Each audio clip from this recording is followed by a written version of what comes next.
All right, nothing new in this section. Just wrapping up everything we've done in the previous 7 sections. And we're not even done with the whole section. We're going to throw in chapter 11 into this too. This is a big section. Hope you're ready. Hope you're practicing. Let's get into it. And here's a wrap up. You can find this in your e-text.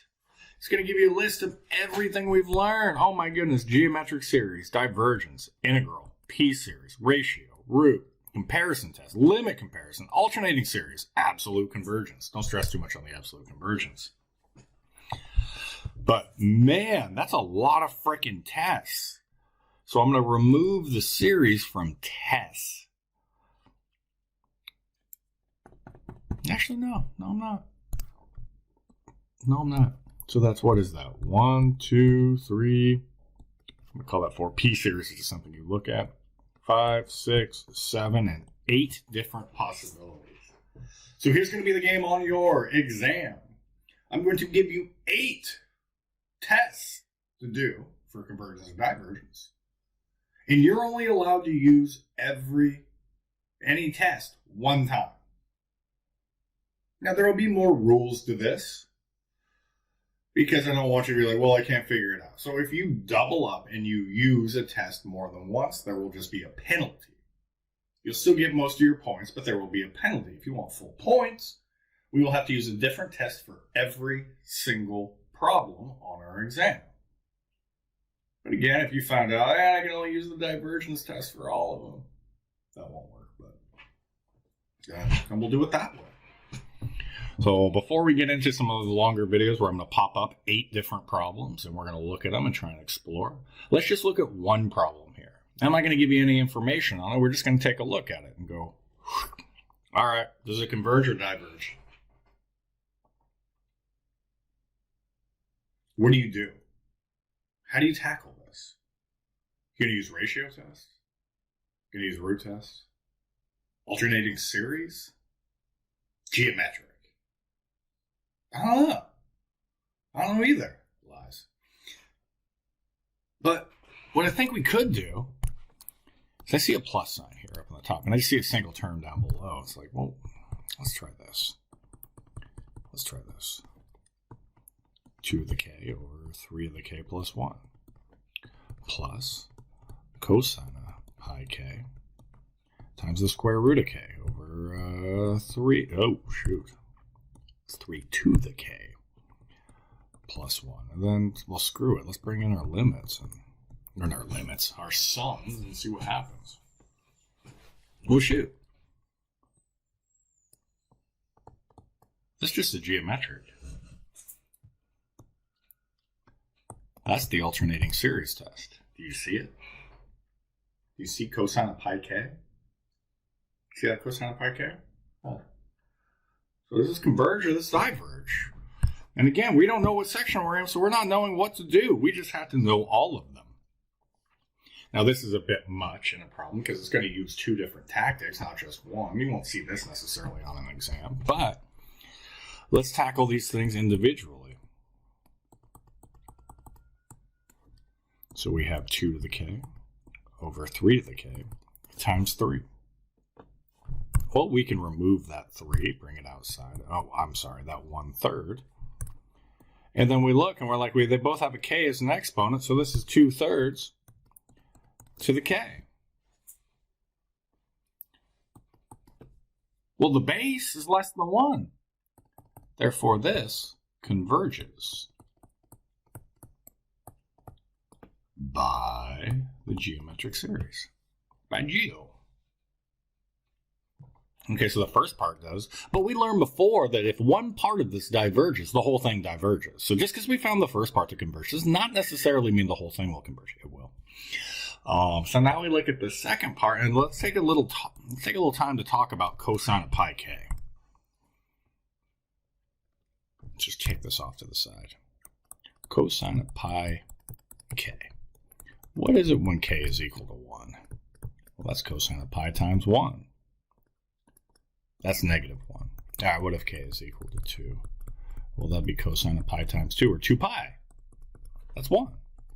K equals 3. That's cosine of an odd amount of pi. It's pi times 3.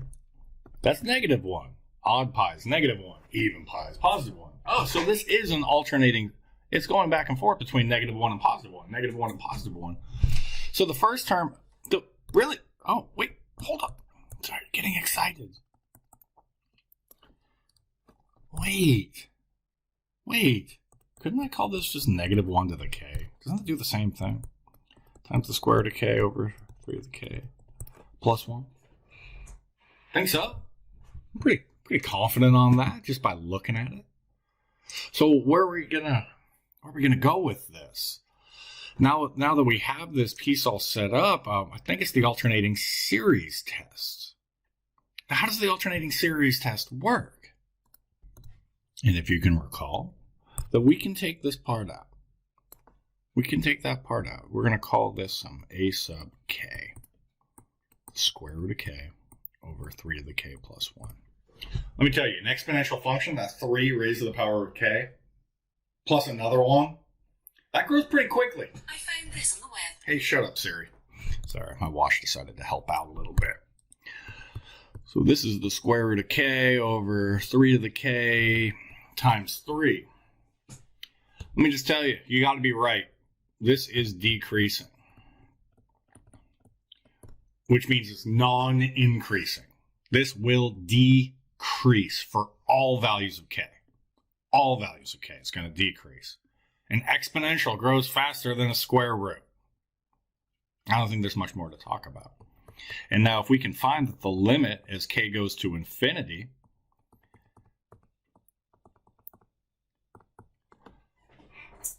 goes to 0, then we know that we converge. Once again, I sure as hell hope you know that 3 to the k grows faster. Huh?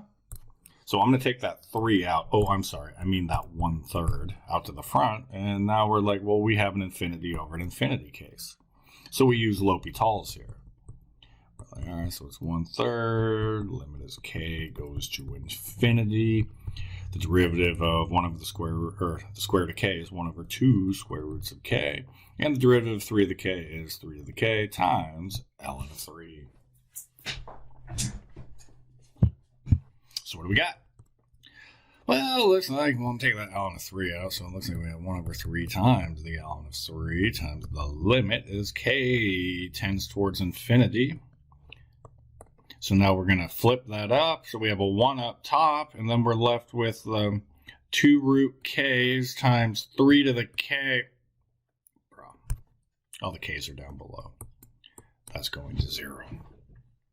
So by the alternating series test, since we are non-increasing, decreasing works, and our limit goes to 0, we know that this second part converges by the alternating series test. You got all your tests down?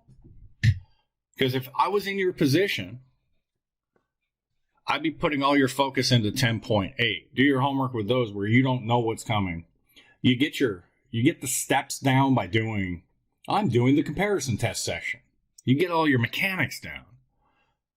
But the good practice for something that you're actually going to need to do would be to go through 10.8 and be like, figure out which ones are which. That's sometimes the toughest part. I hear this with students all the time. If I just knew the first step, I'd know what to do. Well, this is where we're going to get practice, because we got to get our eyes. And I use the term eyes as we got to be able to see stuff. This is just a lot of junk. I know that looking at something like that is just highly intimidating. Like, what do I do? What do I do? What sections? What do we see? Like, that's a tough-ass problem right there. But Calc 2 is not easy. You didn't come to Calc 2 thinking it was going to be easy, right?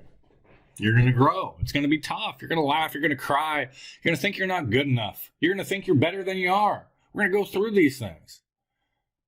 But if you keep grinding, you keep powering through, we'll get through this stuff. All right. Next one, we'll have a bunch of problems, and I'll probably have to break that up into 2 videos, but we'll discuss what happens when you have 8 problems and you can only use every test once. All right.